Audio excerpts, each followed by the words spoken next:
Hi, I'm Augustus, and I'm traveling the United States to listen to Americans I meet and to tell them about my candidacy for President of the U.S. in 2028. I'm here in St. Paul, Minnesota. This is where the Mississippi River flows past the marble dome on the hill, cutting through a landscape defined by endurance and the vibrant, wooded horizons of the North Star State. This is the 28th capital of my 50 plus 1 capitals tour. My plan seems obvious and necessary to me, but for other presidential candidates, it could be considered unconventional, unnecessary, and a waste of time. My plan is to visit every capital in this country over the course of about 60 days, not to give motivational speeches, but to listen. I'm here to hear about the rising costs for our small business owners and farmers, the fight to keep local schools and clinics funded in our northern counties, and the concerns of families watching housing prices skyrocket while their take-home pay stays the same. Minnesota is known as the North Star State.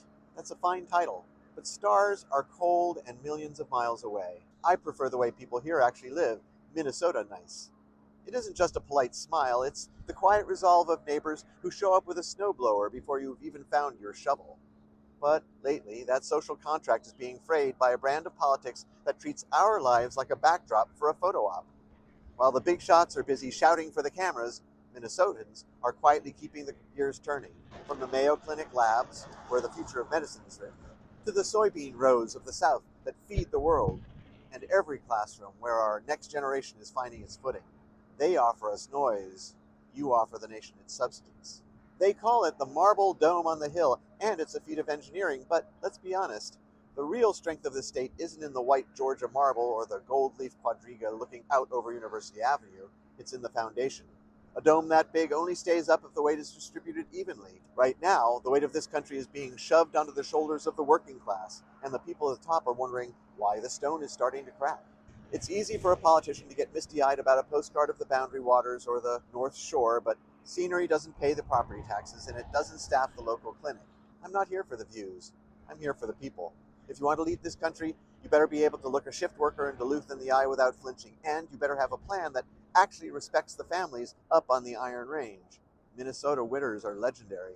They'll freeze the iron right out of the ground, but they also forge a people who are tougher than any blizzard DC can blow your way. To be the leader of the whole country, you have to actually know the whole country. You have to marvel at the Great Lakes, admire the views along the Pacific Coast Highway, cross the mighty Mississippi, and visit the beautiful Smoky Mountains. You cannot lead a people you do not know, and you cannot know the people from inside a high-flying jet, a speeding motorcade, or a gilded office in DC. Having lived in 7 states and visited all 50 states at least once before, I think I have a glimmer of understanding of who we, the people of the United States, are. But you can never stop learning. That's why I'm visiting each state again and why I will continue to do so, both during my campaign and during my time in office. Now you might be thinking, who is this guy? As I said, I'm Augustus. I was born in New York State 65 years ago. Like you, I've spent much of my life working.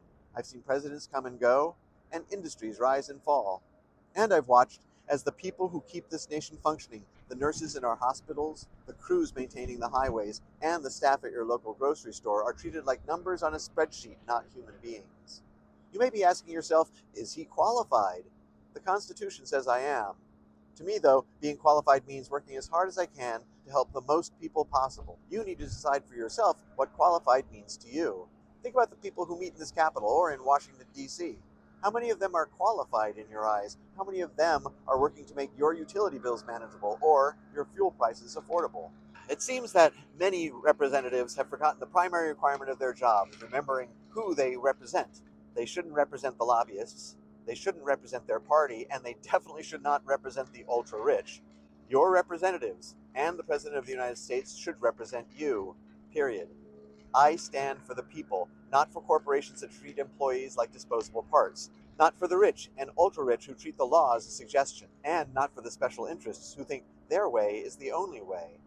I believe in a land of freedom and opportunity, not a land where out-of-state investors push families out of their communities they've built over generations. Why consider an unaffiliated, unconventional candidate like me? Maybe because you're exhausted. You're sick and tired of having to choose between generic candidate A and generic candidate B, neither of whom has had to decide between a grocery bill and a mortgage payment. While a vote for a candidate who isn't a member of one of the two major parties can be scary, isn't it scarier to have to choose between bad and worse? Choose to vote for someone who will actually work to make your lives better. Vote from compassion, not fear. The motto of Minnesota is L'Étoile du Nord, the Star of the North. It's a powerful promise of a state that leads the way and shines for all, but lately it feels like that guiding star is being obscured by those at the top. While the warmth of our prosperity is becoming a luxury many can't afford, it's time to ensure that the light of this state reaches the people working two jobs just to put food on the table and a roof over their heads. I'm headed to Des Moines, Iowa next. I have many capitals and many miles ahead of me. If you see me in your state, don't just take a picture, come over and say hello. Tell me what's keeping you up at night. Tell me what you want for your children. I'm Augustus and I'm here to listen. I'll see you in the state where you live.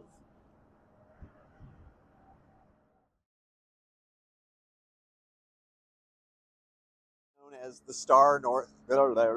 Unconventional, Yay, classes! Woo! Okay, we're out. It's a. I should have worn my hat again.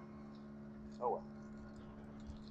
And to be blown halfway across the country by the wind that seems to be prevalent in every capital across the state, across the country. Jesus, God. Minnesota.